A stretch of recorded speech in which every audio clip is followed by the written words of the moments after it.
네, 안녕하십니까. 맥스페어 박성훈입니다. 지금 제가 운전하고 있는 차는 G70 2.0 터보 세타2 차량이고요. G70 오너가 타본 GV70의 느낌은 어떤지 바로 한번 확인해 보도록 하겠습니다. 네, 지금은 저희가 GV70에 다시 올라탔습니다. 지금 저희가 시승 중인 차량은 GV70에 2.5 터보 엔진이 장착된 차량이고요. 4륜구동은 들어가 있지 않은 후륜구동 모델입니다. 아마도 2.5 터보, 3.5 터보, 그리고 2.2 디젤 중에 지금 저희가 시승하고 있는 이 2.5 터보 세타3 신형 엔진 차량이 가장 인기가 많을 것으로 예상이 되고요. 2.0에서 2.5로 배기량이 약간 올라가면서 출력 자체가 250마력에서 304마력으로 좀 상승이 됐습니다. 많은 분들께서 이 세타3 터보 엔진을 보고 300마력 오버의 고출력이다, 이런 이 출력적인 부분에 많이 집중을 하시는 것 같은데, 제가 판단했을 때는 지금 이 세타3 엔진의 핵심은 출력 상승보다는 효율의 상승이라고 할 수 있고요. 이 기존의 세타2 터보 엔진 같은 경우는 수입 엔진과 비교해서 출력 면에서는 뭐 대동소이했지만 이 효율 면에서는 아쉬움이 상당히 컸던 엔진 중에 하나인데, 아쉬움이었던 효율을 대폭 강화하고 나온 것 같아서 상당히 좋은 부분이라고 생각이 됩니다. 지금 이게 복합연비로 10.7을 나타내고 있거든요. 공차 중량이 1800인데도 불구하고 10.7. 지금 제가 운행 중인 G70 2.0 터보는 복합연비가 10.6이거든요 그러니까 이 차가 0.1이 높습니다. 중량은 200kg가 더 무거운데도 불구하고 지금 이 차가 연비가 0.1이 더 좋으니까 확실히 이 세타3 2.5 터보 엔진은 효율 면에서는 아주 강한 모습을 보여준다고 볼 수 있습니다. 그래서 효율이라고 자꾸 말하는데 이게 연비를 말하는 거예요? 효율은 연비. 그러면 이 세타3 터보 엔진 효율과 출력을 모두 잡아낸 듯한 이 엔진은 어떤 특징을 갖고 있는지 한번 살펴보겠습니다. 저희가 지금 이 세타3 2.5 엔진이 자연흡기 엔진도 좀 소개를 많이 해드렸어요. 저희가 K7 프리미어에서도 그렇고 뭐 그랜저에서도 그렇고 이미 이 세타3 엔진을 먼저 소개를 해드렸었고요. 그 다음에 이 똑같은 엔진이 터보 버전으로 장착된 게 G80에서도 소개를 해드렸습니다. 근데 터보가 장착되지 않은 자연흡기 엔진도 효율을 위한 다양한 기술을 품고 있었고요. 지금 이 터보가 들어간 모델 또한 효율을 위한 여러 가지 것들을 장착하고 있는데, 가장 큰 특징은 듀얼 인젝션 시스템이라고 할 수 있고요. 기존에는 뭐 직분사 또는 간접분사 중에 하나만을 채용하고 있는데, 지금 이 2.5 터보 엔진은 이 직분사와 간접분사를 모두 품고 있기 때문에 4기통 엔진임에도 불구하고 인젝터는 8개를 품고 있습니다. 제가 G80에서도 말씀을 드렸지만 이 세타3 2.5 터보 엔진이 듀얼 인젝션을 장착한 이유는 어떤 효율적인 이유나 어떤 공학적인 이유보다는, 분명히 그런 쪽에도 이점이 있는 건 맞지만 그런 목적보다는 마케팅 목적으로 이 듀얼 인젝션을 장착한 것 같다는 말씀을 드렸었는데, 세타2 터보 엔진이 이 약간 엔진에 문제가 있어서 뭐 평생 보증이 들어가기도 하고 그런 트러블이 좀 있어서, 그런 이 직분사 엔진의 어떤 단점인 이 흡기 포트의 카본 누적이나 여러 가지 것들을 좀 이렇게 커버해내는 이미지를 좀 개선하기 위해서 지금의 이 듀얼 인젝션 시스템을 장착한 게 아닌가 하는 게 저의 개인적인 생각이고요. 그래서 이렇게 뭐 처음에 발진 가속을 할 때는 뭐 MPI, 뭐 간접 분사가 좀 뿌려주다가 지금과 같이 이렇게 정속 주행 부드럽게 하고 있을 때는 이 직분사가 개입을 해서, 아주 직분사의 특징은 이 정속 주행을 할 때 아주 희박연소 조그만 이 연료를 뿌려서도 점화를 시킬 수 있는 특징을 갖고 있기 때문에 아주 이렇게 정속 주행을 부드럽게 하고 있을 때는 이제 직분사가 도와주면서 이런 장점을 갖고 있는 게 바로 이 듀얼 인젝션 시스템의 장점이라고 할 수 있고요. 그리고 기존에 이 K7이나 그랜저에서 소개해드렸던 이 세타3 엔진 같은 경우는 가솔린 EGR을 품고 있어서 펌핑 로스 저감이라는 효율 개선을 꾀하기도 했는데요. 지금 이 세타3 터보 엔진 같은 경우는 당연히 EGR을 품고 있지는 않습니다. 이게 왜 그러냐면 자연흡기 엔진은 펌핑 로스라는 게 있어요. 간단하게 말하면 피스톤이 내려갈 때, 즉 신선한 공기를 들여 마실 때 이 잘 안 들여 마셔지는 그런 게 좀 있거든요. 왜냐면 이 그 흡기 다기관 쪽에 앞에 보면은 스로틀 바디라 그래서 이 악셀을 밟아야지만 많이 열리는 뭐 이런 구조적인 장치가 있는데, 악셀을 조금 밟았을 때는 문이 조금만 열려 있어서 이 공기가 들어오는 이 방문이 거의 다 닫혀 있는 상태이기 때문에 공기를 들여 마시기가 좀 힘든 그런 걸 저희가 펌핑 로스라고 하는데, 이 가솔린에 EGR을 넣어주게 되면은 그런 가솔린 펌핑 로스를 많이 줄일 수 있는 있는 그런 장점을 갖고 있는데, 지금 이 엔진은 자연흡기가 아니고 터보 엔진이기 때문에 이 공기를 들여 마시는 데 있어서 로스가 있는 게 아니고 반대로 펌핑 이득이 있습니다. 이 터보가 돌기 때문에 흡기 다기관 쪽에 이 압력이 오히려 피스톤 하강하는 걸 눌러주는 그런 효과가 있기 때문에 기존 그랜저나 K7에 있던 가솔린 EGR 장치는 현재 이 엔진에는 장착할 필요가 없는, 오히려 정반대, 그게 없어도 펌핑 이득을 볼 수 있는 터보 엔진이라는 거는 알고 계시면 좋을 것 같고요. 자연흡기 엔진과 대비해서 이 EGR이 없는 대신에 지금 이 엔진은 터보 엔진인 만큼 당연히 가솔린이든 디젤이든 모든 터보 엔진은 인터쿨러라는 걸 장착하고 있습니다. 이 인터쿨러 장치는 이 터보가 있으면 이 공기를 압축해서 때려 넣거든요. 엔진으로. 엔진으로 때려 넣게 되면 엔진으로 들어오는 공기가 압축을 하고, 압축을 하면 당연히 이 공기의 온도가 올라가고요. 공기의 온도가 올라가면 이 밀도가 떨어져서 엔진 효율이 좀 떨어질 수 있기 때문에 모든 터보 엔진들은 인터쿨러라는 걸 장착해서 이 압축된 공기가 엔진으로 들어가기 전에 한번 좀 미지근하게 식혀주고 들어가는 그런 장치를 장착하고 있는데, 이 엔진 같은 경우는 그 인터쿨러, 그게 순행식입니다. 보통은 이 터보 엔진들이 장착하고 있는 인터쿨러는 범퍼 앞쪽에다가 장착을 하고 앞에서 들어오는 공기를 통해서 자연스럽게 한번 식혀주고 들어가는 게 전부인데, 지금 이 엔진 같은 경우는 이 순행식 인터쿨러를 통해서 조금 더 적극적으로 엔진으로 들어가는 뜨거운 공기를 식혀서 이 공기 밀도를 높여서 이 엔진의 효율을 조금 더 끌어올리고 있습니다. 그리고 지금 이 4기통 엔진이 GV70에서는 G80 대비 엔진 사운드를 조금 더 실내로 유입시키는 세팅이라 그런지 모르겠는데, 고RPM을 써보게 되면은 지금 이렇게 2단 정도의 고정을 해두고 고RPM을 써보게 되면 약 5000 정도 부근에서는 조금 거친 사운드가 많이 유입이 되는데요. 엔진 사운드가 거칠다기보다는 음색 자체가 조금 듣기에는 좋지 않아서 지속적으로 고RPM을 사용하는데 어떤 이 운전자를 흥분시키거나 이렇게 좀 듣기 좋은 사운드라고 말씀드리기는 조금 어려울 것 같습니다. 그리고 지금 이 GV70 차량은 액티브 에어 플랩이라는 게 들어가 있어요. 그게 뭐냐면 이 앞에 엔진 냉각수를 식혀주는 이 라지에이터 그릴이 앞에 범퍼 안쪽에 위치를 하고, 바람이 안으로 들어와서 거기에 이제 바람이 부딪히면서 이 라지에이터 그릴에 그 냉각수를 식힌다거나 아니면은 그 순행식 인터쿨러 같은 것이 좀 이렇게 식혀지는 그런 역할을 하는 건데, 그 범퍼 안쪽에 그 날개 같은 게 여러 개 있어서 이 플랩이 닫히고 열리고 하면서 이 라지에이터로 들어오는 공기를 막거나 또는 들여보내거나 할 수가 있어요. 막는 게 의미가 있나? 막으면 공기 정이 좀 더 줄어. 막게 되면은 이 안으로 이 인터쿨러나 이 라지에이터 그릴 쪽으로 공기가 들어오는 것 대비해서 공기 저항을 좀 줄이기 때문에 고속 항속 주행을 할 때는 그걸 좀 닫아서 이 효율을 좀 끌어올리는 역할을 하는 그런 게 있습니다. 그러면 이게 막았을 때 네네. 어차피 엔진에는 네. 바람을 넣어줘야 되잖아. 쫙. 근데 막으면은 그게 잘 안 들어가고 아주 똑똑한 친구예요.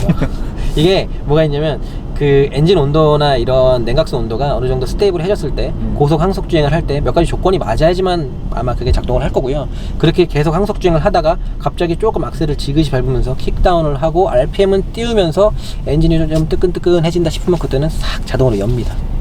알아서 이제 능동적으로 작동하는 거고, 내가 그걸 뭐 열거나 닫거나 이렇게 할 수는 없어. 알아서 이렇게 작동을 할 텐데, 엔진의 리스폰스도 한번 볼까요? 지금 이 304마력의 43토크, 상당히 뭐 강력한 출력이라고 할 수 있는데요. 지금 RPM이 4000 이상 떠 있거든요. 엔진 리스폰스 자체가 한 템포 좀 여유 있게 나가는, 반 템포. 약간 악셀을 밟으면 반 박자 좀 늦게 나가서 이 운전 재미를 끌어내는 요소에 있어서는 조금은, 근데 그 와중에 엔진 사운드는 조금 듣기 계속 앵앵거리니까 상당히 좀 듣기는 거슬리고, 좀 즉각적으로 차를 밀어주지 않는다는 거는 조금 아쉬운 부분인 것 같습니다. 나는 궁금한 부분이 있는데 어떻게 보면은 70은 좀 작은 거, 80은 중간, 90이 큰 거, 약간 이런 생각이 좀 있잖아요. 네. 얘는 GV70이에요. 네. 그럼 얘는 원래 밟는 차인가? 아닌가? 난 애초부터 그게 좀 궁금해요. 아니 뭐 굉장히 좋은 질문이에요. 이게 그 G70은 밟는 차일까 아닐까? G70. 그러니까 쉽게 말하면 G70이 스포츠 세단인가 아닌가에 대한 그런 거를 생각해 보면 이미 제조사가 아니라고 했죠.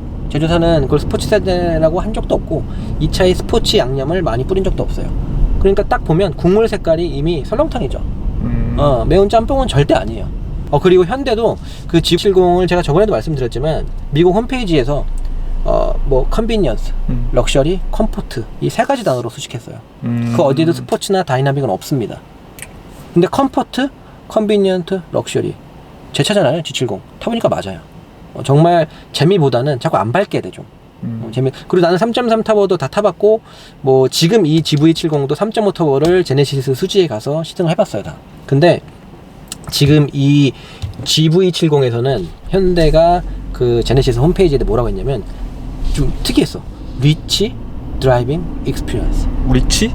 부자. 특이하지. 뭐 럭셔리를 할 수 있잖아. 럭셔리 드라이빙이라고 할 수 있는데 리치라고 하더라고. 리치 드라이빙 익스피리언스라고 했어. 그러니까 그게 표현하는 게 뭘까? 얘는 그럼 뭐야? 고급지고 럭셔리하면서 편하고 이런 걸 지향하는 거지. 절대 이게 뭐 그런 건 아니라는 거지.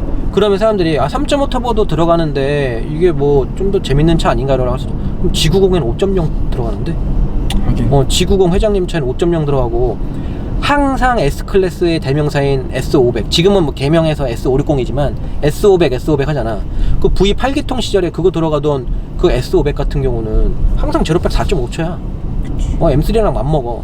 그럼 S클래스는 스포츠카야 그러면? 아니잖아. 전혀 아니거든. 지금 이 차가 지향하는 바, 이 차의 성격, 그리고 내가 타봤을 때도 그렇게 느껴지는 느낌은 정말 편하고 정말 부드럽고 완성도 높은 잘 만들어진 그런 SUV인 거지. 거기에다 중량을 1800 정도에 끊어주고 차가 좀 이렇게 컴팩트하면서 내가 운전 재미를 이끌어내고자 했을 때 조금 이렇게 핸들을 돌리거나 해보면 반응이 확실히 국산 어떤 산타페 소렌토 같은 데서 느껴졌던 거랑은 확연히 다른 괜찮은 느낌을 전해주는 고급진 승용차지. 그래서 정말 저는 그 리치 드라이빙 익스피리언스라는 그런 단어에 100% 동감합니다. 그러면 이 GV70은 완전히 뭐 리치 드라이빙만 있고 재미는 아예 없느냐? 현대가 이 GV70의 퍼포먼스 파츠에서는 뭐라고 설명을 했냐면 다이나믹 서스펜션이 밸런스 잡힌 이 운전을 선사한다 이렇게 표현했어요. 다이나믹한 서스펜션이 밸런스 잡힌 드라이빙, 밸런스드 드라이빙이라고 말했어. 그러니까 그 서스펜션 셋업 자체가 어떤 극강의 운전 재미나 그 스포츠 성향을 지향하기보다는 밸런스가 잘 잡힌, 무게 배분 좋고 균형이 잘 잡힌. 그 또한 저는 동감하고 이 차의 개발 방향이 어떤 거였는지를 쉽게 이해할 수 있는 그런 표현인 것 같아요. 그리고 요즘에 현대가 뭐 1.6 터보 엔진에는 뭐 CVVD를 장착하기도 하고요. 옛날에 뭐 소나타는 CVVL을 장착하기도 했는데 뭐 가변 밸브 타이밍 기술이죠. 그래서 이 밸브를 뭐 언제 여느냐 타이밍을 조절하기도 하고 얼마나 여느냐 해서 리프트 해서 많이 공기를 들여마시기도 하고 이 극강의 기술인 CVVD 열어놓는 밸브를 열어놓는 그 듀레이션 기간을 조정하기도 하는데 지금 이 세타3 터보에는 CVVT만 장착이 되어 있고요. 뭐 꼭 그런 건 아닌데 CVVL 대비해서는 조금 더 소극적인 밸브 제어 기술이라고 할 수 있는데 그렇다고 해서 뭐 꼭 CVVL을 넣어줘야지만 엔진의 반응이 더 좋아지거나 그런 건 아닌데 예전에 그 혼다가 VTEC이라고 해서 CVVL 기술을 조금 적극적으로 사용을 하면서 많은 매니아층을 확보하기도 했었는데 뭐가 됐건 지금의 엔진이 많이 다이나믹하거나 뭐 어떤 고출력을 지향하는 엔진은 아니고 뭐 이런 GV70도 그렇지만 우리 G80이나 이런 아버님 차량에 두루두루 쓰이는 엔진인 만큼 뭐 CVVT만 장착했다는 사실이 어떤 뭐 단점으로 지적할 부분은 절대 아니고요. 이 CVVT 같은 경우도 이 낮은 엔진급에서는 뭐 OCV 타입이라고 해서 오일 컨트롤로 하는 거거든요. 엔진 오일을 이용해서 이 밸브 타이밍을 뭐 진각 또는 지각을 조정하기도 하는데, 지금 엔진은 약간의 고급 엔진이기 때문에 이 고급 엔진들은 엔진 오일을 이용한 게 아니라 전기 모터를 이용한, 앞에 E가 붙죠. 앞에 E, CVVT 타입이라고 하는데, 지금 이 고급 엔진은 당연히 전기 모터로 이 회전하는 방식을 채용하고 있고요. 조금 더 설명을 드리면, 이 CVVT를 넣어주면 뭐 출력의 개선이나 이런 것도 뭐 조금은 기대할 수는 있는데, 이 CVVT를 넣어주는 가장 큰 이유는 배기가스 절감이라고 할 수 있고요. 그러니까 CVVT라는 기술 자체가 배기가스 저감의 한 가지 기술 중에 하나라고 볼 수 있습니다. 예. 이 엔진에 대해서 조금 더 말씀을 드리면, 제네시스 브랜드 같은 경우는 하이브리드를 거치지 않고 한 번에 전기로 넘어간다고 해요. 얘네 지금 벌써 전기차 개발 테스트 중인데, 이것도 보면 저는 차라리 잘하는 선택인 것 같아요, 현대가. 왜냐면 현대는 내연기관이 지금 이렇게 좋은 엔진들이 있지만, 아무리 이게 좋다 그래도 이 엔진과 그 다음에 이 현대의 8단 변속기의 이 궁합, 이 완성체가 독일의 이 독일 3사 벤츠, BM, 아우디랑 비교해서는 확실히 아쉬움이 좀 커요. 그렇기 때문에 빨리 이걸 버리는 거지. 어차피 전기차로 갈 거면 괜히 하이브리드 가서 끝까지 내연기관을 물고 늘어지는 게 아니라 그냥 빨리 버리는 거야. 전기차로 가버리면 그러면 다시 리셋이잖아. 지금 우리가 이거 촬영하고 있잖아요. 형이 아직 많이 밟아보진 않았을 테지만 출력은 어떤 거 같아? 2.5 터보가 출력이 넉넉하냐, 좀 부족하지 않냐, 이거 상당히 중요한 부분이 될 수 있을 것 같은데, 2.5 터보 출력 충분한 것 같아.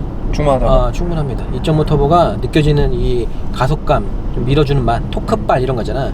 이런 면에서 아쉬움 절대 없어요. 저는 2.5 터보 엔진 그냥 합격점 드리고요. 출력 면에서 이게 출력이 아무리 높아도 체감이 부족한 경우도 있고, 또는 체감은 괜찮은 것 같은데 계기판을 보거나 딴 차랑 직접 한번 롤링을 해보거나 이러면 좀 느린 차들도 있거든요. 그게 이제 제가 타고 있는 G70 같은 경우는 언뜻 타보면 그냥 괜찮은 것 같아. 근데 막상 달려보면 개 느려. 제로백 막 7초 넘어가고. 그러니까 320D보다 느린 거잖아. 190마력짜리 2.0 뒷달보다 250마력 휘발유가, 물론 롤링을 하면 더 빨라.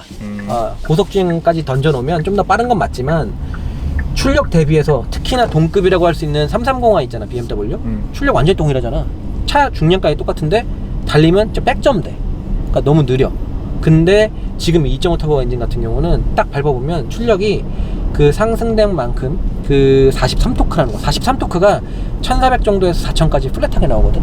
그 정도 구간이면 디젤보다 더 넉넉한 구간이야.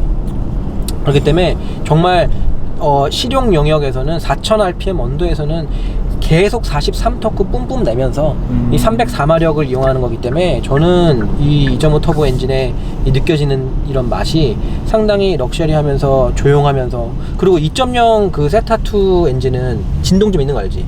지금 이 친구도 스팅어로 2.0 터보를 타고 있고, 저도 G70으로 2.0 터보를 타고 있어서 똑같이 세타2 2.0 터보를 타고 있는 사람인데, 그 정차 중이나 이렇게 보면 엔진이 다소 거친 엔진이야. 그리고 소음 진동이 휘발유인데도 불구하고 이 압축비가 높아서 그런지 살짝 좀 이 진동도 좀 오는 편인데, 지금 이 2.5 터보 이 세타3는 정말 좋아. 자연흡기 같아. NA 엔진처럼 터보 엔진 같지가 않고, 정말 이 정숙성도 뛰어나고, 이 밀어주는 맛도 충분히 뛰어나서 2.5 터보 좀 많이 부족해서 3.5 터보 사야 될까요? 라는 질문, 괜찮습니다. 당연히 그건 있어. 초보 운전자나 우리 어머니분들 또는 여유가 된다면 무조건 3.5 터보가 유리합니다. 그럼 3.5이 나와서 그런데 내 차가 조선 빠나메라잖아. 조선 빠나. 별명이 저희 안 지나간다. 조선 빠나메라. 내 차 지나가네. 얘는 지금 조선 마칸이라고 감히 부르더라고. 그렇지. 얘네 요즘에 이거 조선 마칸이라 보더라고. 근데 이거를 차주분들이 지어낸 거였어. 아무튼 얘를 3.5로 가면은 그 마칸 GTS랑 출력 거의 동급이라더라고. 완전 똑같아. 380이랑 똑같아. 그럼 값도 얘가 한 절반? 그치. 아마 3.5 이걸 3.5 터보로 사면 옵션에 따라 다르겠지만 한 7,000 정도? 많이 넣으면 7,500도 넘길 수 있어. 차값만. 근데 대충 한 7,000 정도의 3.5 터보 되는 거죠. GV70이. 그러면은 마칸 GTS가 옵션 넣고 하면 한 1억 3, 4천 갈 거야. 거의 2배? 그러면은 2배 좀 안 돼. 거의 2배. 얘 3.5 살만한 거 아닌가? 절반 가격에 마칸 GTS 절반 가격에 마칸과 비슷한, 말이 완전 동일하니까. 또 이쁘잖아. 여간 보면 또. 걔는 3.0 트윈 터보고 이거는 이제 3.5 트윈 터보가 되는 건데, 모양도 이쁘고 차 크기도 비슷하고 아담하니까 좀 이렇게 잘 돌 것 같고, 좋은 질문이에요. 근데 이게 뭐가 있냐면 마칸 GTS하고 이거는 개발의 첫 걸음 자체가 다릅니다. 개발의 첫 걸음 자체가 달라. 이건 아까 전에 저는 3.5 터보도 시승을 해봤어요. 제네시스 수지 가서 4륜구동 들어간 3.5 터보를 시승해봤는데 깜짝 놀랐어. 2.5 터보인 줄 알았어. 출력이 높은 건 맞아. 계기판도 빨리 올라가는 건 맞지만 이 엔진 반응이나 이런 것들이 확실히 느끼는 게 뭐냐면 이 엔진은 확실히 우리 아빠차 에쿠스에 들어간 엔진 맞구나 라는 게 느껴지거든요. 그러니까 좋아, 나쁘다는 건 아닙니다. 근데 약간 컴포트하면서 편하면서 고배기량 중에서도 약간의 효율을 생각한 엔진인 거지.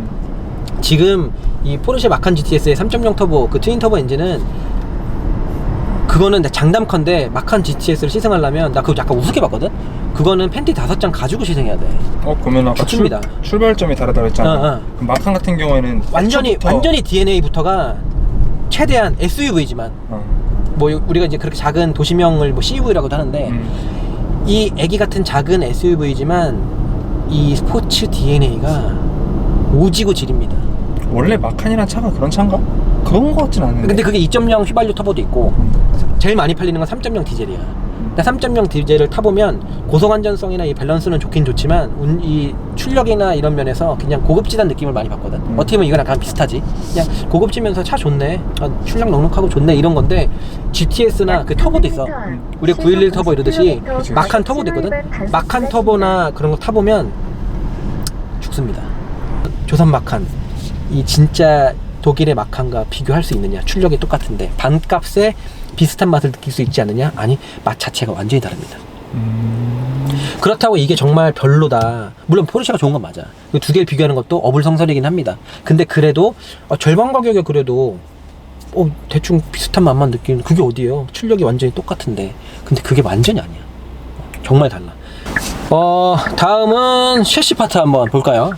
셰시 파트에서 첫 번째는 당연히 변속기가 되겠죠. 지금 뭐 변속기는 뭐 말할 필요 없이 제네시스 매장에 들어가면 제네시스의 모든 브랜드는 같은 변속기를 장착하고 있습니다. 이 현대 기아의 후륜 기반 8단 변속기 장착되어 있는데요. 저도 지금 그 차를 운행을 하고 있고요. 지금 옆에 있는 친구도 조선 파나메라를 통해서 같은 후륜 기반 8단을 운행 중인데, 제가 예전에 G70 운전할 때 그런 얘기를 한 적이 있어. G70 그 리뷰할 때 그 스포츠팩이 들어간 차였는데 이게 재미도 없고 그냥 뭐 평범한 변속기인데 다운시프트를 하는데 2단에서 1단으로 갈 때 변속이 안 된다고 아쉽다 그랬거든. 근데 G80부터 시작해서 아무래도 제가 봤을 때 이 현대 분들이 제 리뷰를 보는 게 아닌가. 모든 유튜버들이 다 그 말 하는 거 알지? 아니, 너 2단에서 1단에 안 간다고 했더니 사람들이, 근데 내 지인들이 그랬어. 야, 2단에서 1단 가는 게 뭐 중요해 그러는 거야. 근데 난 되게 중요했거든 그게. 운전 재미를 할 때 다운시프트를 해갖고 RPM을 띄워서 엔진 브레이크를 걸고 그 사운드를 내 귀로 듣는 게 운전 재미잖아. 근데 3에서 2단까지는 좋아. 그럼 3에서 2단 넘어가는 게 한 시속 60 정도 되거든요.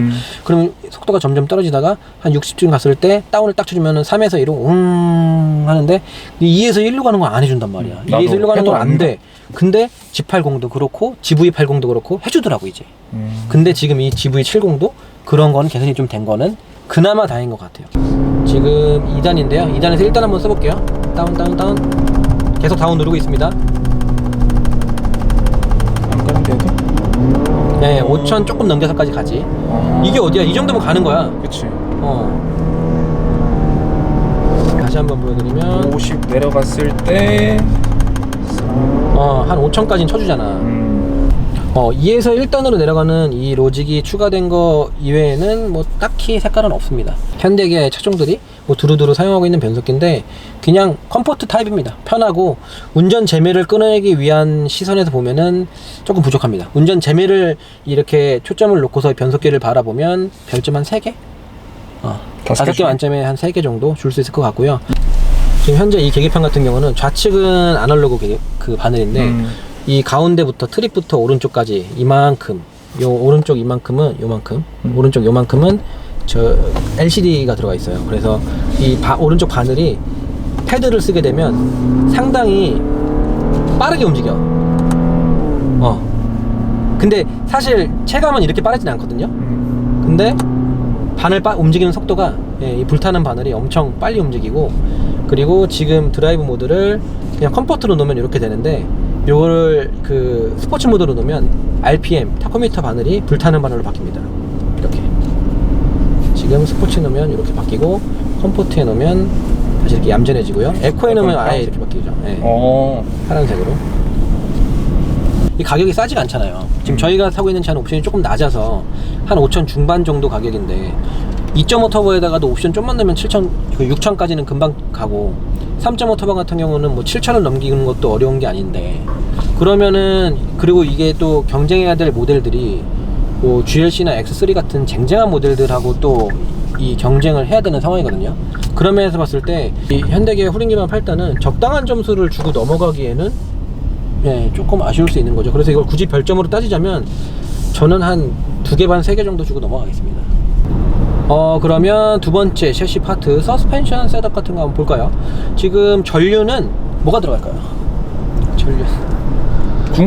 국룰 들어가죠 뭐. 국룰 들어갑니다. 국룰은 그냥 앞에는 맥퍼센트에 멀티링크 들어가는데, 이 차의 셋업 자체가 제가 뭐 컴포트라고 말씀을 대충은 드렸어요. 근데 되게 중요한 게 이 G80 있죠? G80에서 느꼈던 컴포트는 정말 극강의 컴포트.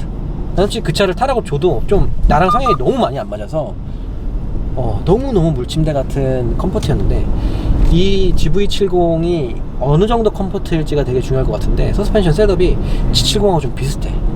일단 첫째는 일단 기본적으로 컴포트 성향이지만 그 안에서 좀 탄탄한 느낌을 주려고 노력한 것 같아요. 그래서 방지턱을 넘는 느낌도 그렇고, 지금 이렇게 노면에서 올라오는 이런 잔진동을 걸러주는 느낌들이 약간 독일차 느낌을 주기 위한 약간 탄탄한 느낌. 좋아요. 제가 정말 좋아하는 셋업이고, G70의 어떤 이 기본형 서스와 상당히 좀 닮아있는 느낌이면서, 그리고 스트로크 자체가 길지가 않습니다. G80이나 이런 건 스트로크가 상당히 좀 긴 느낌이라서 좀 출렁출렁거리고 롤도 상당히 심했거든요. 근데 이거는 차고가 더 높은 SUV임에도 불구하고 롤도 상당히 좀 억제가 되어 있어서 운전자가 느끼는 만족도도 정말 높을 걸로 예상이 됩니다. 이 정도 셋업이면, 그러니까 이런 셋업이 내 개인적인 생각인데, 이 차를 구매하는 정말 절대 다수를 만족시킬 수 있는 셋업이 아닌가. 현대가 그 타협점을 잘 찾은 거 아닌가 하는 게 저의 개인적인 생각이고요. 일단 이런 셋업이 너무 좋아요. 딱 출발해보면 뭐 제법 탄탄한 느낌도 좀 나면서 그렇게 막 소프트한 차는 아니야. 근데 이 탄탄함이지만 절대 승차감을 훼손하지 않는 그 타협점을 잘 찾은 것 같고요. 그리고 갑자기 생각나는데, 제가 제네시스 수지 거기 가서 3.5 터보를 시승해봤다 그랬잖아요. 시승을 했더니 설문조사 같은 걸 하더라고. 설문조사에서 차를 구매하는 데 있어서 중점적으로 보는 게 뭐냐, 그러니까 지금 그 오늘 이 GV70 3.5 터보를 시승하시는 데 있어서 이렇게 중점 두고 보시는 부분이 뭐예요, 이렇게 체크하는 게 있더라고. 근데 어떤 사람은 디자인, 뭐 어떤 사람은 뭐 공간, 뭐 이런 것들을 볼 수 있잖아요. 그렇죠. 근데 거기서 체크박스였거든요. 근데 체크박스 항목에 뭐가 없었는지 알아? 스포츠성이? 운전 재미가 없었어. 아예 운동 성능이나 운전 재미가 아예 체크박스가 없었어. 그래서 내가 물어봤어. 이거 기타 체크하고 가로 열 때는 내가 글로 적는 거 있잖아. 그런 거 없는 거 없대. 그게 이제 패드를 주시더라고, 아이패드 같은 거. 그 패드를 보고 거기다 직접 체크를 하는 그런 거였는데, 내가 종이를 쓰는 거면은 옆에다가 쓸 수는 있잖아.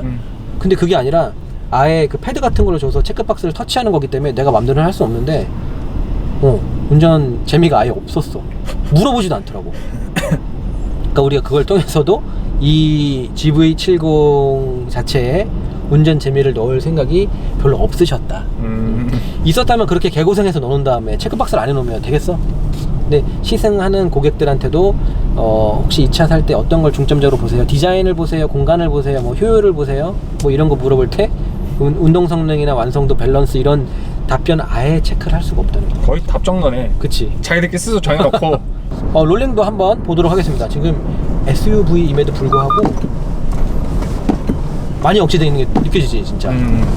이걸 이렇게 했는데도 이 정도면 약간은 탄탄하면서 이 숏스트로크의 이 댐퍼가 이 롤링을 많이 억제해줘서 운전 재미를 이끌어내거나 하는 데 있어서도 굉장히 괜찮은 것 같아요. 딱 이 정도 스트로크에 이 정도 댐퍼가 전 너무 마음에 들어요. 이 정도 셋업. 얘 차체가 좀 높은 편이야 아니면? 아니 SUV니까 최소한의 이 지상고는 좀 있지. 승용차랑 비교하면 확연히 높은 거고. 급체 설명도 한번 해볼까요? 지금 뭐 속도가 높진 않습니다. 속도가 높은 건 아니지만 변경 한번 해볼게요. 핸들의 이 즉각적인 반응 이런 거 있잖아요. 가다가 요만큼 좀 더 변경 이런 것들. 의외인데? 이게 이 정도 맛이 아닐 것 같았거든 나는. 근데 괜찮네 이게. 딱 느끼기에 원래 네. 운전자보다 조수석 탄 사람이 더 많이 느끼는 거 알지? 운전자는 핸들 잡고 있고 난 지금 카메라 잡을 때 보통 멀미가 오는데 얘는 멀미 기운 하나도 없고 좀 롤이 거의 확실히 없는 게 느껴져요. 좀 만족해. 차 괜찮네. 그리고 지금 저희가 또 운행 중인 이 차는 옵션은 별로 없지만 이 전자제어 서스펜션 옵션이 들어가 있어. GV70 차량 같은 경우는 이 가변 서스를 추가하게 되면 프리뷰 전자제어 서스펜션이 들어갑니다. 제가 뭐 GV80 때 정말 자세히 설명드렸는데 이 프리뷰 전자제어 서스펜션이라는 거는 이 앞쪽에 있는 광학식 카메라가 지면을 읽고 그리고 이 내비게이션 정보까지 활용을 해서 방지턱이나 이런 게 있을 때는 거길 지날 때 이 댐퍼를 좀 소프트하게 해서 부드럽게 넘고 그리고 뭐 그 이외의 때는 뭐 단단하게 하고 하면서 이 노면 정보를 읽어서 능동적으로 거기에 반응하는 이 전자제어 서스펜션이 들어가 있다고 하는데 일단 그 벤츠에서 매직 바디 컨트롤이라고 하는 그런 그 스테레오 카메라 두 개의 카메라를 이용해서 노면의 굴곡을 읽어드리는 그런 건 아니고요. 그냥 그 요즘에 스마트 크루즈 컨트롤 선택하게 되면 대부분의 현대 기아차가 차선을 인식하기 위한 카메라가 앞에 들어가고 범퍼 앞엔 레이더가 있게 되는데 꼭 그냥 있는 그 하드웨어를 그대로 두고 그 하드웨어에 소프트웨어만을 추가해서 구현해낸 게 지금의 이 프리뷰 전자제어 서스펜션이고 좋게 말하면 이미 있는 하드웨어를 활용했다는 거고 나쁘게 말하면 별다른 장치가 추가되지 않았기 때문에 읽어드리는 파라미터 값, 이 읽어드리는 노면 정보가 정확하진 않을 수 있다. 그리고 여기에 그래서 그런지 이 내비게이션 정보를 활용한다고 하는데요. 내비게이션 정보는 여러분들도 잘 아시겠지만 이 GPS 정보가 오차가 좀 있습니다. 그래서 이 방지턱이 있는 구간을 지날 때는 제 생각인데 아마도 미리부터 이 서스펜션을 방지턱 지나기 뭐 한 10m, 20m 전부터 이 댐퍼를 좀 무르게 해서 말랑하게 지나가고 그걸 지나가고 나서 좀 다시 단단하게 조이는 그런 형태가 될 텐데 이 읽어드리는 정보 자체가 싱글 한 개의 모노 카메라, 광학식 카메라를 통해서 읽어드리기 때문에 노면의 정보를 읽어드리기가 정말 쉽진 않고요. 뭐 라이다 같은 개념의 어떤 레이더가 있는 것도 아니고 광학식 카메라 싱글이기 때문에 정확할 수가 없습니다. 그리고 딴 거 다 필요 없고 제가 정말 GV80 때 피투하면서 말씀을 드렸는데 이 전자제어 서스펜션은 두 단계로 조절이 됩니다. 이 컴포트와 스포츠 두 단계. 그래서 말랑하고 딱딱하고가 되는데 그 두 개의 말랑하고 딱딱하고 차이가 너무 적어요. GV80 같은 경우는 제가 느끼려고 했는데 결국엔 느끼질 못했고요. 그 두 개의 차이를. 지금도 보면은 지금이 스포츠고 스포츠 컴포트 이게 별로 몰라. 차이가 너무 적어. 그리고 이걸 가지고 방지턱을 넘거나 해도 이 차이를 느끼려고 하면 정말 죽자고 느끼려고 하면 이런 느낌이 들어. 좀 딱딱했던 것 같은데 조금 더 물렁해진 것 같다? 약간 이런 느낌? 근데 수입사들 벤츠나 이런 BM에 있는 가변 댐퍼들은 변화의 폭이 제법 있어요. 제법 있어서 컴포트와 스포츠를 딱 하면은 잔진동이 제법 딱 느껴지다가 딱딱한 게 느껴져. 그리고 컴포트로 풀면 그런 잔진동이 싹 사라지는 확연한 차이를 보여주는데 지금 이 서스펜션은 뭐 서스펜션의 딱딱함, 물렁함, 제가 뭐 이 적당히 탄탄함이 다 마음에 든다고 이게 말씀을 드렸는데 그런 걸 다 떠나서 두 개의 차이가 너무 적다는 거는 알고 계시면 좋을 것 같고 그래서 혹시라도 나는 아이를 태우고 갈 때는 컴포트로 가다가 아이를 유치원에 내려주고 나 혼자 출근길에는 운전을 즐기면서 스포츠 드라이빙을 위해서 하드하게 이 전자제어 서스펜션을 댐핑 압력을 조이겠다고 하면 차이 안 느껴집니다. 절대 못 느껴요. 이거 느끼실 수 있는 분 거의 없으실 거고 가뜩이나 두 개의 댐퍼 차이가 없어 죽겠는데 너무 없는데 여기다가 프리뷰 전자제어 서스펜션 앞에 노면 정보를 읽어서 딱딱하고 무르게 하겠다는 건 더더욱이 의미가 없기 때문에 이 전자제어 서스펜션에 큰 의미를 두지는 않으시는 게 좋을 것 같고요. 근데 그래도 굳이 이 차가 한두 번 하는 차도 아니고 지금 우리가 아반떼나 무슨 뭐 소렌토 산타페 시승하는 거 아니잖아요. 이 차의 가격대도 제법 있고 경쟁 모델들도 워낙에 출중하다 보니까 그래도 비교를 해드리면 X3나 GLC 같은 차량과 비교하면 분명히 이 셋업 같은 데서는 조금 차이는 있어요. 저는 어쩔 수 없이 BMW X3 같은 게 X3 진짜 괜찮거든. 맛이 잘 달려. 걔 그리고 정말 재밌어. SUV인데 정말 재밌는데 그거랑 굳이 운동 성능면만 놓고 비교한다면 저는 독일 모델들이 다소 뛰어난 거는 맞다고 말씀을 드리지만 지금 이 GV70의 셋업 자체가 전 이거보다는 좀 더 컴포트하고 이거보다 좀 더 재미없을 줄 알았어. 근데 괜찮고 코너 돌 때도 이 핸들링 지금 당연히 제네시스 전 라인업은 모든 차종이 R타입의 고급진 MDPS를 채용하고 있는데 핸들링 피드백 즉각적인 느낌 너무 좋아. 이게 사실 처음에 G70과 스팅어가 처음 출시했을 때 내가 딱 타보고 핸들링 피드백에서 내가 진짜 뻑이 갔었거든. 국산차에선 그런 게 없으니까. 근데 R타입, C타입 이런 걸 떠나서 이렇게 핸들을 조금씩 해보면 이 피드백이 즉각적이면서 굉장히 걸러지지 않고 운전자한테 그대로 느껴지는 이런 이 노면 피드백 이런 게 너무 좋습니다. 칭찬합니다. 정말 오랜만에 딱 시승하고 좀 갖고 싶은 차. 진짜? 이거 살짝 사고 싶다 이런 느낌 살짝 드네. 가격이 좀 다소 높긴 하지만 괜찮네요 차가.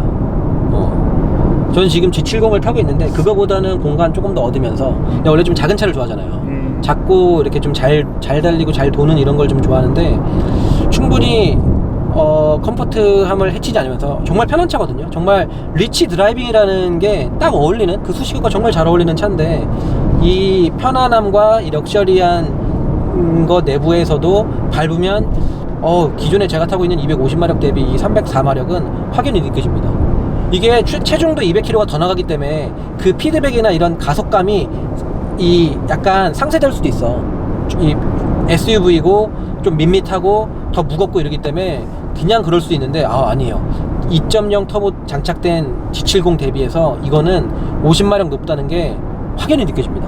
쭉쭉 밀어주는 게 더 잘 나가고 거기에 2.0보다 효율도 더 좋아버리니까 저는 지금 이 GV70의 서스펜션 셋업 같은 게 정말 괜찮다고 생각해요. 너무 잘했어. 그리고 저희가 또 무시할 수 없는 것 중에 하나 뭐 있냐면 이 차는 그 퍼피스톤 브레이크가 안 들어갔어. 브레이크 옵션이 안 들어가 있는 기본 브레이크인데 기본 브레이크라고 해서 아쉬움 나오면 이거 되게 안 되는 거거든. 근데 G70은 기본 브레이크를 넣으면 정말 짜증이 났어. 너무 열에 약하고 제동거리가 너무 길었는데 지금 이거 한번 볼게요.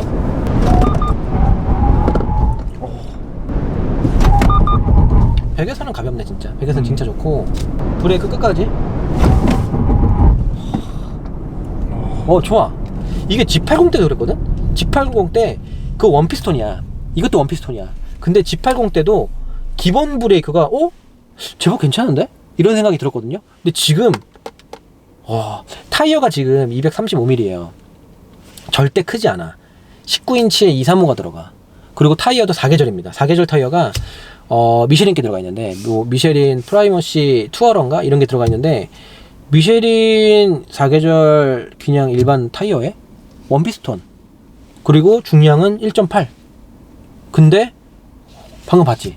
100km 정도에서는 이게 패드가 브레이크 패드가 살짝 좀 거친 애가 들어갔는지 모르겠는데 좋네. 브레이크 괜찮네. 기본 브레이크가 이 정도면 포피스톤 들어가고 썸머 타이어 끼고 만약에 여기 로우 스트립 패드 끼면 브레이크 파트는 현대기아가 정말 잘하는 파트가 아님에도 불구하고 독일 경쟁 모델들이 나와도 어느 정도 어깨를 견줄 수 있는 좋은 것 같습니다. 그리고 제가 GV80 때도 좀 놀랬던 게 통합 전동형 브레이크가 들어가서 정말 처음 보는 브레이크 시스템이 들어갔다 라고 말씀을 드렸었는데 지금 현재 이 GV70에도 똑같은 통합 전동형 브레이크가 장착되어 있습니다. 이 통합 전동형 브레이크가 뭐냐면 원래 브레이크 밟으면 브레이크 페달 바로 뒤쪽에 요 본네트 안쪽에 브레이크 액 들어있잖아요. 브레이크 액 리저버 탱크 들어있고 이 브레이크 마스터 실린더 있고 그 뒤에 보면 하이드로백이라서 진공 배력 장치라는 게 들어있어. 그래서 알지? 요 접시 같은 거. 그래서 그 안에 이제 진공으로 만들어 놨다가 그 진공이 밟은 브레이크를 이 힘을 배가를 시켜주는 도와주는 장치인데 이건 그게 없어.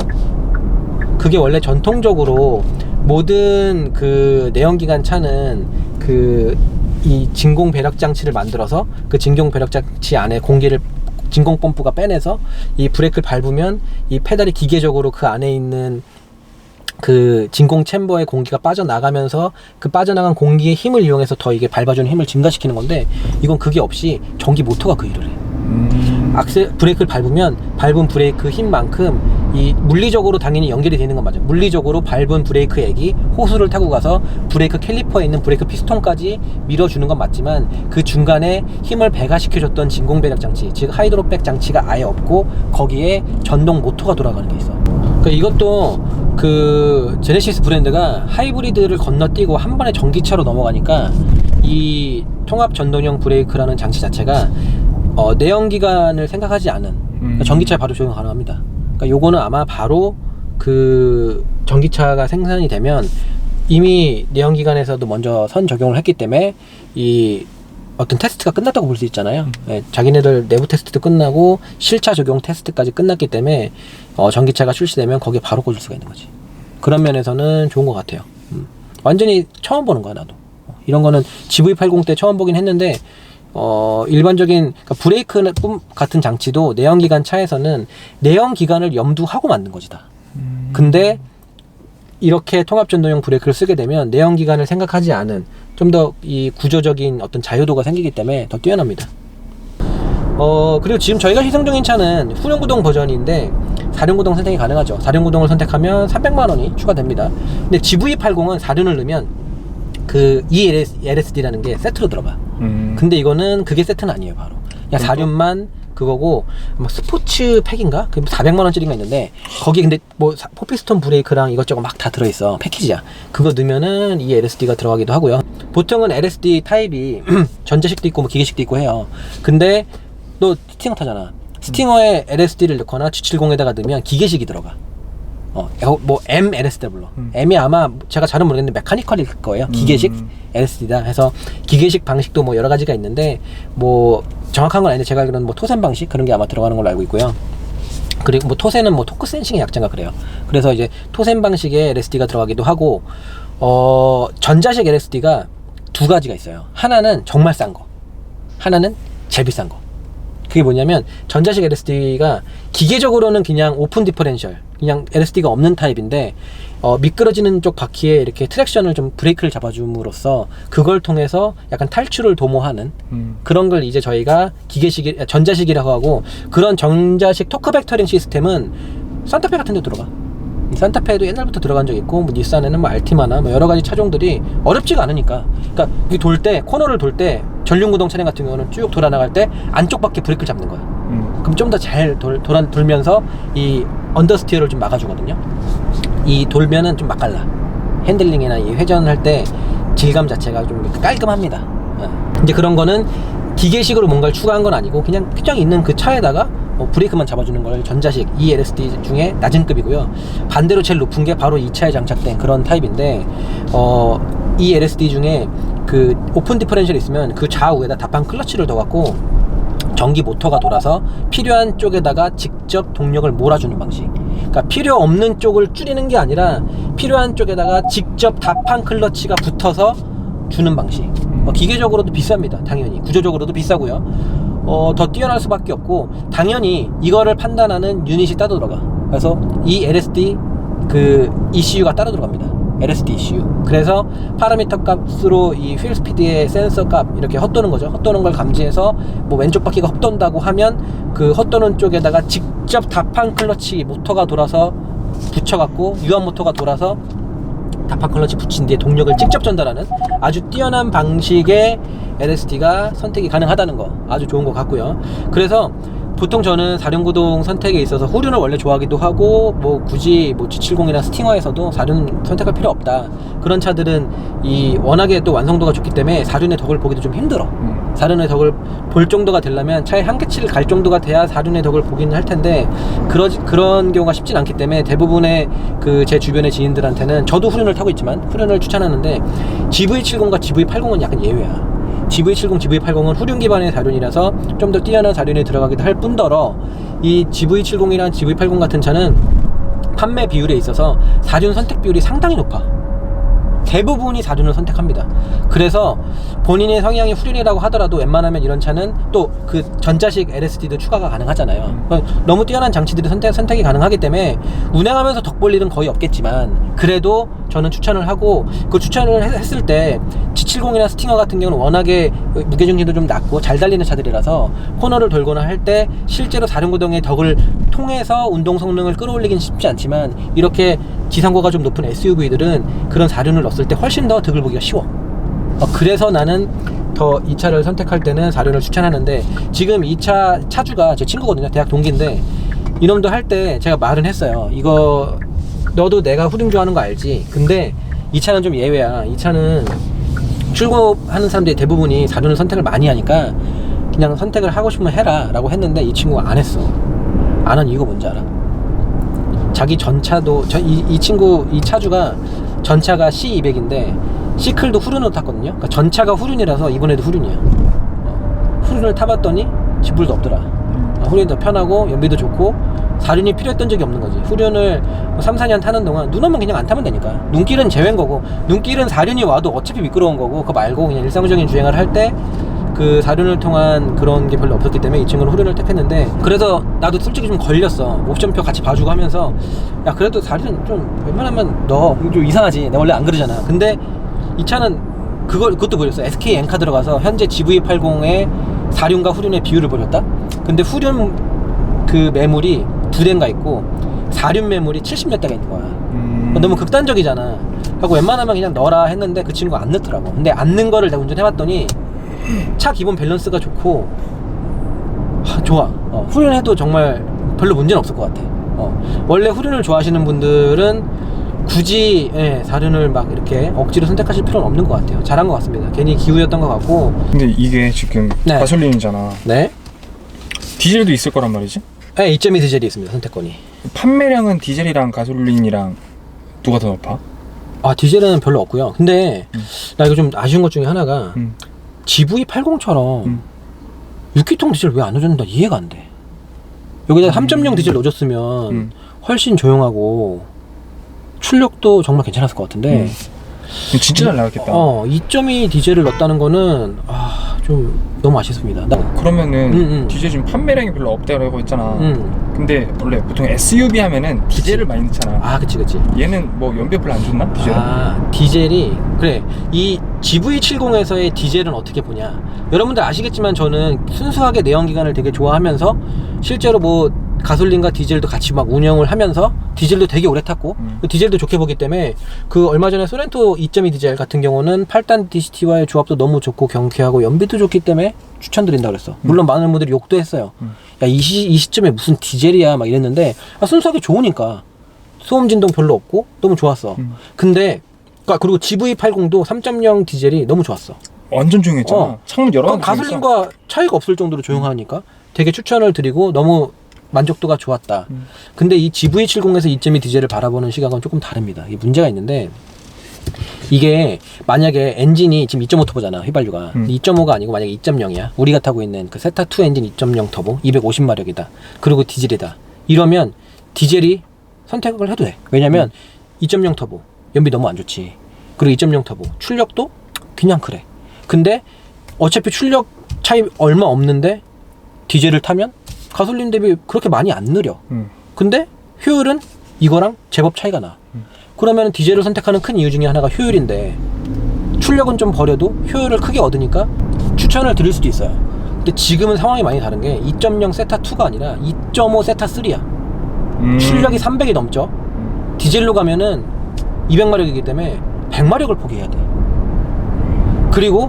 그러면 그래, 출력 폭이 좋아. 버릴 수도 있지. 왜냐면 효율을 얻으면 되니까. 효율이 얼마냐? 이게 디젤을 넣으면 뭐 4륜 구동이냐 휠이 얼마냐에 따라 다르지만 제일 좋은 연비가 후륜 구동을 선택하면 13.6이야 13.6? 근데 이거 지금 이 차 연비가 10.7이잖아 그 차이가 그렇게 크지가 않아. 그게 문제인 거야. 100마력까지 포기하면서. 근데 더 중요한 거는 당연히 디젤이 비싼 거 알지. 이거는 디젤 선택하면 250만원 더 내야 돼. 250을 더 내고 디젤을 선택하면 얻는 거는 100마력을 잃고 약간의 연비를 얻는 거야. 근데 내가 아까도 말씀드렸지만 이 세타3 2.5 터보의 핵심은 출력 상승이 아니라 효율 개선이다. 하고 효율이 생각보다 괜찮은 엔진이거든. 근데 생각보다 괜찮은 효율을 얹고 있는 이 엔진을 냅두고 250만 원 더 주고 글로 갈 필요가 없는 거지. 근데 또 2.2 디젤이 만약에 21인치를 스포츠팩 끼고 300만 원짜리 막 때려 박은 다음에 4륜구동 넣고 하면은 제일 안 좋은 연비가 12.0이야. 와, 거의 차이 없네. 12.0. 와. 12 가솔린 거짓말 조금 보탤게. 과장 조금 하면 가솔린은 11. 제일 좋은 거. 디젤 제일 안 좋은 연비 12. 그래서 GV70 같은 경우는 디젤을 그렇게 추천을 많이 드리진 않습니다. 일단은 비추를 드리고, 하지만 이름에도 불구하고 디젤 사는 분들은 괜찮아. 왜? 그분들이 사는 이유가 뭐겠어? 그럼에도 불구하고 주행거리가 너무 많다. 그런 분들이실 수 있기 때문에 난 이 차가 디자인이 너무 마음에 들어. 너무 GV70이 사고 싶어. 근데 내가 주행거리가 그런 정도가 아니야. 막 하루에 막 80, 100 이렇게 타. 그러면 어쩔 수 없이 그건 디젤 가야지. 지금 GV70 타보니까 실내 작살나지. 솔직히 나는 내 감정은 작살나다 보다는 그냥 깔끔하다. 깔끔. 이런 거 보면은 뭐 군더더기 없이 원래 막 2단으로 막 돼 있잖아. 그치. 센터페시아 쪽에만. 근데 여기는 이렇게 우주선 모양 마냥. 사실 제네시스 브랜드는 럭셔리 브랜드이기 때문에 낮은 급 차라고 해서 허접하게 해놓지는 않습니다. 차가 작은 거지 소재의 고급화는 최상급과 최하급이 거의 공유를 한다고 봐도 돼요. 특히나 안전 관련된 거는. 근데 보면은 이런 거 봐봐. 대시보드, 그러니까 제네시스 브랜드는 고급 브랜드라서 대시보드 쪽에도 다 가죽이 들어가고 실제 가죽 바늘이 들어가는 거는 뭐 이제는 익숙하죠. 근데 이 밑에 송풍구 디자인이 연결되는 거 있지. 이 라인 연결되는 게 너무 이뻐. 너무 이뻐. 너무 고급지고. 그리고 그 GV80, G80 내가 이미 시승했잖아요, 제주도에서. 근데 그 시승할 때 이 스티어링 휠 디자인 나 너무 싫었거든, 이거. 난 이게 개인적으로 좀 안 이뻐. 안 이쁘기도 안 이쁘고 너무 약간 할아버지 같아. 근데 딱 잡는 순간 이게 지금 G80하고 똑같거든? 근데 G80은 핸들이 얇았단 말이야. 두꺼워. 딱 봐도 두꺼워. 두꺼워. G70도 이 정도가 아니야. 근데 GV70이 더 두꺼워. 너무 마음에 들어.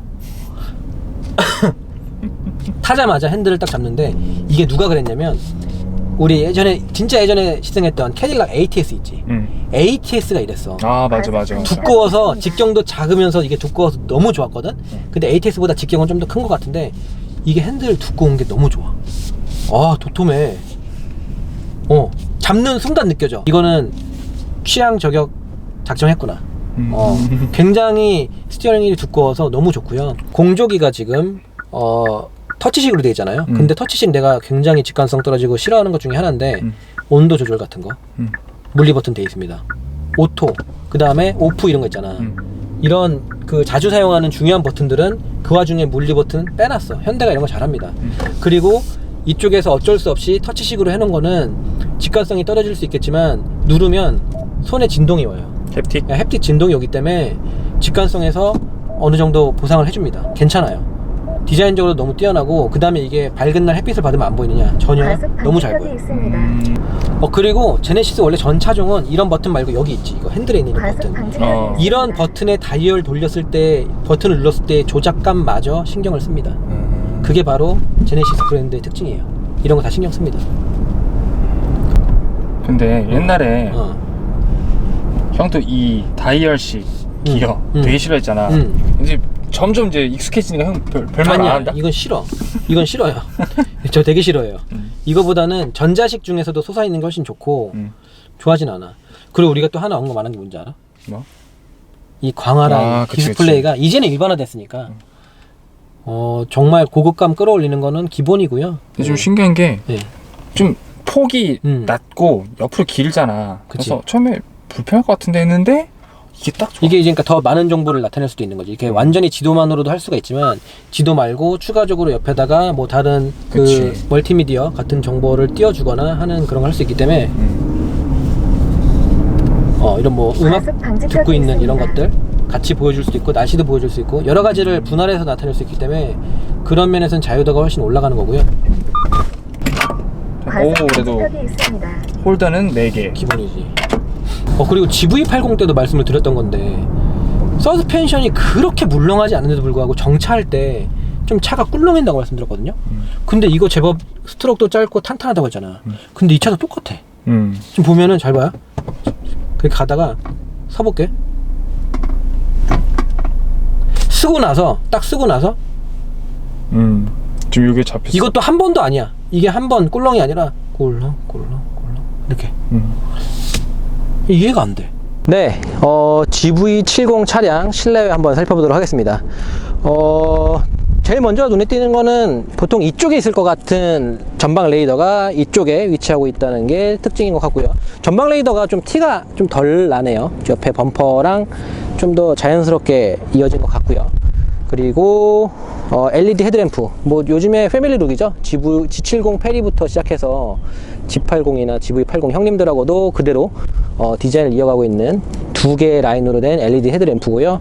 LED 헤드램프는 당연히 기본으로 들어가고 옵션을 추가하면 인텔리전트 뭐 헤드라이트가 좀 더 추가가 됩니다. 그리고 범퍼 이쪽에 있는 구멍은 그냥 보여주기식이 아니라 실제로 뒤쪽으로 구멍이 연결되어 있어서 약간 공기역학적으로도 효과가 조금 있을 것 같아요. 그러면 2.5 엔진이 장착된 엔진룸 한번 확인해 볼게요. 네, 저희가 우선 디자인 커버는 미리 벗겨놨고요. 가장 눈에 띄는 거는 냉각수 리저버 탱크가 두 개 있다는 거죠. 바로 순행식 인터쿨러가 장착이 되었기 때문인데요. 지금 이쪽에 있는 조금 큰 통, 요거는 엔진을 식혀주는 그런 냉각수고요. 이 엔진을 식혀주는 냉각수 펌프는 엔진 구동력을 이용해서 순환하게 되고요. 이쪽에 있는 작은 탱크, 이게 바로 순행식 인터쿨러를 위한 바로 그 리저버 탱크인데요. 이 냉각수는 이 용량은 한 2.4리터 정도 되는데, 이 냉각수는 전기 모터의 힘을 빌어서 순환을 하게 됩니다. 그러니까 이거는 앞에 라지에이터를 갖다가 엔진으로 가서 식히고 다시 여기를 지나서 라지에이터를 가고 하는 방식이고요. 얘는 요 앞에 있는 인터쿨러만 식혀주고 다시 들어가서 인터쿨러 식혀주고 들어가서 요렇게만 회전하는 게 바로 이 리저버 탱크라고 할 수 있습니다. 그리고 2.5 세타3의 또 다른 특징은 듀얼 인젝션이죠. 위에 있는 연료 레일이 바로 고압 직분사 인젝터라고 할 수 있고요. 그리고 저압 인젝터는 이쪽 밑에 있어서 잘 보이진 않아요. MPI 인젝터는 이 흡기 다기관인데, 이게 흡기 다기관 밑에 들어가고요. 흡기 다기관 위로 있는 게 직분사 인젝터 있습니다. 직분사 인젝터인 만큼 고압이라서 이쪽에 고압 연료 펌프와 직접 이렇게 연결된 게 보이고 있고요. 이게 고압 연료 펌프입니다. 예. 그리고 왼쪽에는 당연히 이쪽이 흡기캠, 이쪽이 배기캠이라서 왼쪽에 터보가 위치를 하고 있고요. 왼쪽 터보 바로 뒤에는 이 아마 WCC일 텐데 총맥 컨버터 있고 그 위에 산소 센서가 박혀 있는 모습을 보여주고 있습니다. 변속기도 살짝 보이네요. 변속기도 살짝 보이고 있고요. 그리고 이게 바로 ECVVT가 이겁니다. 요거 이 흡기캠 쪽에 전기 신호가 가고 있는데, 이쪽에 흡기캠 쪽에 이게 ECVVT를 보여주고 있고요. 듀얼 인젝션과 순행식 인터쿨러를 제외하면 뭔가 그렇게까지 큰 차이가 있는 건 아니고요. 그리고 저쪽에 엔진 오일 쿨러가 보이고 있습니다. 이거 엔진 오일 쿨러고요. 그리고 이 플랩, 이게 카메라 잘 잡힐까 모르겠네. 이거 보이죠? 안에 요게 요 날개가 지금 가로로 되어 있는 거 보이죠? 여기 보이지? 가로로 되어 있는 거. 요게 이제 닫혀. 플랩이 세로로 돼갖고 여러 개의 플랩이 있는데, 요게 이제 라지에이터 그릴로 들어가는 공기를 막고 열고 해주는 이런 식으로 되어 있습니다. 요게 이제 뭐 액티브 에어 플랩, AAF 이렇게 부릅니다.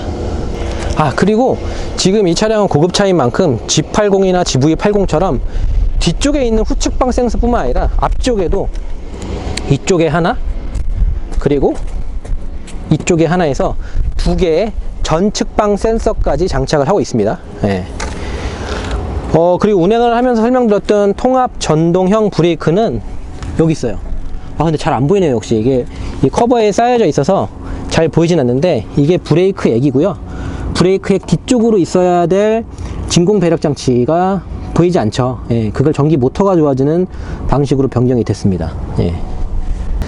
그러면 엔진룸은 이 정도에서 마무리를 하고요. 실내로 한번 들어가 보겠습니다. 지금 보고 계신 게 운행을 하면서 보여드렸던 GV70의 실내 모습입니다.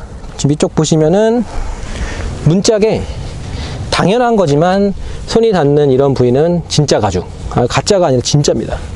여기도 레알 가죽 다 감싸져 있고요. 그리고 이쪽 밑에 있는 이 플라스틱도 물렁물렁한, 손톱으로 들어갑니다. 누르면 들어가는 푹신푹신한 플라스틱이고, 생 플라스틱은 여기에 조금밖에 없어요. 요만큼만 생 플라스틱이고, 여기 조금, 그리고 대부분은 이렇게 푹신푹신한 고무 우레탄 아니면 진짜 가죽. 그리고 이쪽에 도어 손잡이도 상당히 고급스럽게 되어 있고요. 메모리 시트, 그 다음에 여기에는 윈도우 스위치도 상당히 고급스럽게 되어 있고요. 운행을 하면서 설명을 드렸었는데, 스티어링 휠은 상당히 도톰해서 스포츠틱한 느낌은 충분히 잘 살려주고 있습니다. 그리고 스타트 버튼도 상당히 고급지게 잘 디자인 되어 있는 것 같고요. 무엇보다 이 계기판 위에 이 크롬 디자인, 알루미늄 느낌의 크롬 디자인이 쭉 이어지면서 송풍구 두 개를 지나서 다시 저쪽 송풍구를 지나서 저쪽 라인까지 이어지는 거 너무 이쁘고요. 이런 버튼의 조작감 같은 게 정말 뛰어나요. 정말 고급스럽습니다. 그리고 이쪽에는 요 버튼은 아니고 요게 지문 인식이에요. 지금 저희 차는 주행거리가 440밖에 안 되는 신차급이기 때문에 아직 요게 차주분이 요거 비닐을 안 떼셨는데, 여기에 지문을 등록해서 뭐 이 인포테인먼트 시스템에 대한 접근을 제한할 수도 있고요. 그런 신기능이 들어가 있습니다. 그리고 이쪽에는 충전 단자 같은 게 있고, 여기에 휴대폰을 넣어서 무선 충전을 할 수가 있습니다. 그리고 닫을 수가 있고요. 이런 것들에 대한 움직임도 정말 고급져요. 부드럽게. 그 다음에 드라이브 모드, 그 다음에 볼륨 같은 거, 오디오 볼륨, 여기 위에 글씨를 쓸 수도 있습니다. 지역명 같은 거를 여기다 직접 적어서 할 수도 있고요. 그리고 뒤에 있는 거는 제가 별로 좋아하지 않는 다이얼 방식의 전자식 기어 셀렉터고요. 이쪽에 컵홀더는 당연히 지지대는 4개가 준비되어 있습니다. 그리고 여기도 전부 다 가죽이고요. 이 주변, 여기 전부 다 가죽이에요. 전부 다 가죽. 그리고 이거 누르면, 이걸 누르는 버튼도 플라스틱인데 되게 알루미늄 느낌을 잘 냈고요. 이쪽 안에 수납 공간이 있는데, 수납 공간이 차가 좀 큰 차는 아니라서 작아 보일 수가 있지만 깊이가 그래도 뭐 나쁘지 않습니다. 그리고 앞으로도 공간이 있어요. 약간 앞으로도 좀 들어가, 수납 공간이 한 손가락 요 정도까지 앞으로 더 들어가기 때문에. 그리고 당연히 밑면, 옆면, 사방 전부 다 부직포 같은 천으로 쌓여져 있어서 훨씬 고급스럽고 물건의 소리도 좀 덜 나고요. 그리고 이것도 여기가 전부 다 가죽이니까 여기까지 전부 다 가죽인 거야, 완전히. 그래서 닫았을 때의 이런 어떤 디자인이나 마감 같은 게 정말 뛰어납니다. 그리고 지금 이쪽에는 워크인 스위치, 고급차의 상징인 워크인 스위치 있고요. 그 다음에 시트가 또 옵션이 들어가면 좀 더 이쁜 그 시트가 있을 텐데, 여기에 이렇게 알루미늄과 플라스틱 있는 건 G70과 좀 유사한 것 같아요. 그리고 헤드레스트가 3단계로 움직이는 거는 당연히 똑같고요. 실내등 말할 거 없이 LED 장착되어 있고요. 그 다음에 당연히 이쪽에도 LED로 그 화장 거울이 있고요. 닫으면 꺼지는 고급진 방식 수용되어 있고요. 하이패스랑 그런 블루링크 기능 같은 건 다 이쪽으로 들어와 있습니다. 여기 하이패스 카드가 들어가고, 그만큼 룸미러는 좀 더 깔끔해졌고요. 운전석에서의 고급감이 G70은 뺨따구를 한 10대쯤 때릴 수 있을 정도로 훨씬 더 고급져졌습니다. 이쪽에 있는 바깥쪽까지 부직포 천이 전부 다 돼 있어서, 전부 부직포 천 아니면 그게 끝나는 부분에선 가죽 같은 게 되어 있고요. 지금 이 손잡이 쪽에도 여기는 알루미늄 느낌의 플라스틱이고 여기는 가죽 느낌처럼 되어 있고요. 가죽은 아니지만 진짜 고급감을 GV80이 아니고 GV70인데도 불구하고 신경 정말 많이 썼네. 타보니까 실제로도 정말 좋아요. 만족도 정말 좋습니다. 앞좌석 저한테 제대로 맞춰놨고요. 그리고 바로 그대로 뒷좌석으로 가보겠습니다. 밖에서 보더라도 이 도어의 유리창 자체가 2열 유리창이 그렇게 크지가 않죠. 차 사이즈가 좀 아담한 조선 마칸의 디자인이기 때문에 2열의 유리창이 그렇게 크진 않고요. 그리고 2열에 지금 커튼이 있는데, 이게 또 차이가 뭐냐면 커튼 손잡이 있잖아요. 요 꼬다리, 요 커튼 손잡이 요 꼬다리까지도 산타페 같은 데 있는 그런 꼬다리와는 또 다릅니다. 질감이 더 좋아요. 플라스틱을 약간 고무로 쌓아놓은 듯한 그런 디자인이고, 지금 이 내부에 커튼이 말려 들어간 저 안쪽도 부직포로 좀 마감 처리가 돼 있어요. 예, 소음이 들리지 말라고 그렇게 해놓은 것 같은데 사소한 부분까지도 확실히 다르네요. 예, 2열도 전부 가죽 스티치, 가죽. 여기 다 가죽, 여기도 가죽. 손에 닿는 부분은 플라스틱이지만 알루미늄 느낌 완전히 살렸고요. 여기도 물렁물렁한 우레탄 가죽. 그 다음에 예, 수납 공간 여기저기 있고요. 레그룸이 G70 대비해서는 당연히 훨씬 넓습니다. 예, 레그룸은 G70은 정말 여기서 끝나는데 G70 대비해서는 훨씬 쾌적하고요. 한번 타볼게요. 지금 발이 G70은 여기서 끝나요. 여기서. GV70은 이만큼의 여유가 있어서 레그룸 정말 충분합니다. 이게 지금 앞에 시트가 제가 맞춰놓은 거거든요. 그리고 무엇보다 등받이가 여기에서 옆에 레버가 있어요. 옆에 레버를 통해서 레버를 제끼면 이게 완전히 의자를 앞으로 제낄 수 있는데 한번 해볼게요. 이게 지금 바닥 쓴 거예요. 완전히 90도. 그리고 요거를 제끼면, 많이 제끼면 여기까지 넘어가요. 이거는 이렇게 고개를 들고 있을 수가 없어요. 이게 기대야 될 정도로 정말 많이 뒤로 제껴져요. 그래서 적당히 뒤로 사장님처럼 요 정도 제껴주고 있으면 너무 편합니다. 네. 거주 공간에 대한 만족도는 부족함 없습니다. 실내 공간 자체는 산타페랑 소렌토랑 비교하면 더 작아요. 한 투싼 정도 되려나? 그 정도 되는데 정말 좋고요. 지금 옵션이 추가가 돼 있어서 뒷좌석에 이 열선 말고 뒷좌석 통풍까지 들어가 있습니다. 2열의 통풍은 국산차에서 고급차도 좀 쉽지 않은 건데 GV70이 옵션을 넣으면 2열에 통풍이 들어가요. 네, 대박입니다. 그리고 고급차인데도 불구하고 여기가 지금 그물망으로 된 거는 조금 아쉽죠. 좀 더 고급지게 하면 좋았을 텐데 G80 같은 경우는 조금 고급지게 돼 있거든요. 근데 항상 G70도 그렇고 이거 고무망으로 해놓더라고요. 이거 조금 아쉬운데 이 2열에서 바라본 이 전면 디자인이 정말 뛰어나네요. 그리고 이 암레스트에서 뒤로 이어진 이 가죽, 2열 송풍구까지도 가죽이 다 감싸고 있습니다. 그리고 2열도 따로 독립적으로 조절이 가능하고요. 2열 공조기도 이렇게 따로 디지털로 준비가 되어 있어서 네, 정말 편하고요. 통풍 시트, 열선 시트도 3단계로 양쪽이 다 조절이 가능합니다. 그리고 또 뛰어난 게 4륜구동이 선택 가능한 SUV잖아요. 근데 가운데 턱이 많이 안 올라와 있어, 생각보다. G70은 가뜩이나 좁아 죽겠는데 이 턱이 되게 많이 솟아 있어서 가운데는 사람이 정말 탈 수가 없잖아요. 근데 이 GV70 같은 경우는 가운데가 솟아 있는 게 그렇게 많이 높지가 않고, 그리고 여기도 공간적인 여유가 있어요. 여기도 충분한 공간이 있다는 건 좀 좋은 것 같고요. 그리고 이쪽에 2열을 위해서 고속 충전 단자가 2개나 제공이 되고 있습니다. 암레스트는 조금 아쉬운데 여기는 지금 뭐 컵홀더는 지지해주는 게 없네요. 지지해주는 게 없고 2열에서 바라본 파노라마 썬루프의 개방감 또한 상당히 뛰어납니다. 예. 지금 커튼을 걷어놨는데 상당히 뛰어난 개방감을 보여주고 있고요. 좋네요 진짜. 2열의 거주 공간에 대한 만족도가 아이가 있으신 분도 얼마든지 탈 수 있을 것 같아요. 산타페나 소렌토로 가면 2열 공간도 좀 더 얻고 3열까지도 얻을 수가 있지만 이거는 어차피 트렁크에 그렇게 많은 짐을 실지 않는다고 하면 진짜 좋네요. 충분합니다. 패밀리카로서 전혀 손색 없어요. 등받이가 뒤로 제껴지니까 진짜 좋아. 그 다음에 여기 구멍이 뚫려 있는데 아마 이쪽을 통해서 공기를 들여 마시는 것 같아요. 그 통풍 시트가 이쪽에서 공기 들여 마시고 저쪽으로 뱉는 것 같은데 그리고 2열에서도 이 문을 열고 닫을 수가 있어요. 이것도 참 장점인 것 같고요. 되게 편합니다. 이 문을 열고 닫는 스위치가 도어마다 있으면 상당히 편한데 반대쪽에도 있고요. 이 조수석에도 있고요. 그러니까 4개의 문짝에 모두 이 문의 잠금 장치를 열고 닫을 수 있는 게 있어요. 그래서 정말 편하고 지금 보조 제동등이 이렇게 들어와요. 보이시죠? 엄청 길지? 그래서 이게 뒤에서 그 브레이크를 밟으면 뒤에가 보조제동등이 정말 길어서 약간 고급차 느낌이 나요. 그리고 이쪽에 있는 버튼을 누르면 트렁크가 열리게 되고요.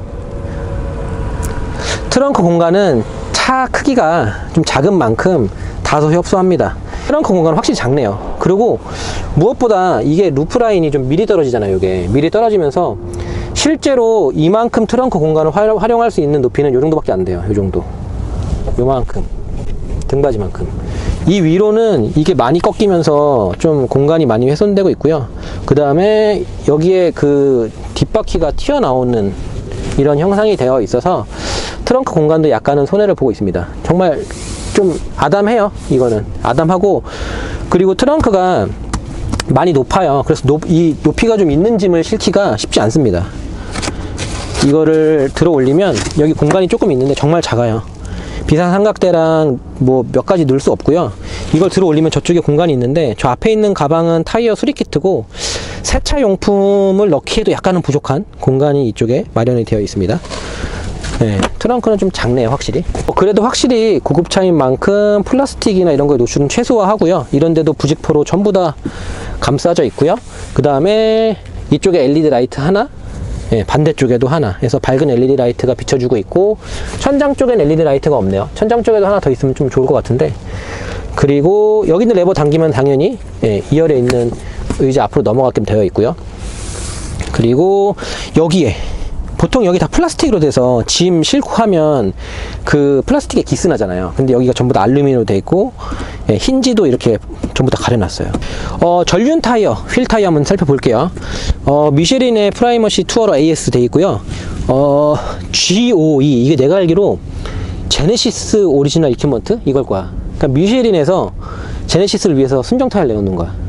이게 원래 벤츠, 뭐 BM 이런 애들은 타이어에 별표 붙어 있잖아. 그게 순정 타이어를 뜻하는데, 지금 이 타이어도 미쉐린에서 제네시스를 위해서 내놓은 G52라고 박혀 있습니다. 굉장히 생소하죠. 타이어 사이즈는 235, 55, R19인치고요. 그리고 당연히 벤틸레이티드 두 겹으로 된 브레이크 디스크 들어가 있고요. 원피스톤의 브레이크 캘리퍼인데도 불구하고 정말 만족스러운 성능을 보여줬던 브레이크 캘리퍼입니다. 예. 그리고 뒤도 한번 볼까요? 뒤에를 보시면 뒤에도 동일한 사이즈 스퀘어로 들어갑니다. 235, 55, R19 똑같고요. 그 다음에 뒤에도 원피스톤 브레이크 들어가 있는데, G80도 그랬는데 지금 GV70이 뒤에가 디스크가 솔리드예요. 이거 너무 아쉽네요. 뭐 스위프트사 같은 경우는 저희 별로 좋아하진 않는데, 도요타의 시에나 같은 카니발이죠. 도요타에서 나오는 카니발 차량도 지금 뒤에가 벤틸로 들어가는데, 성능에서는 아쉬움이 없었지만 그래도 고급 브랜드인데 뒤에를 당연히 벤틸로 넣어줬으면 어떨까 하는 아쉬움이 좀 있긴 합니다. 예. 그러면 GV70 차량의 실내외 및 엔진룸은 이 정도에서 마무리하도록 하겠습니다.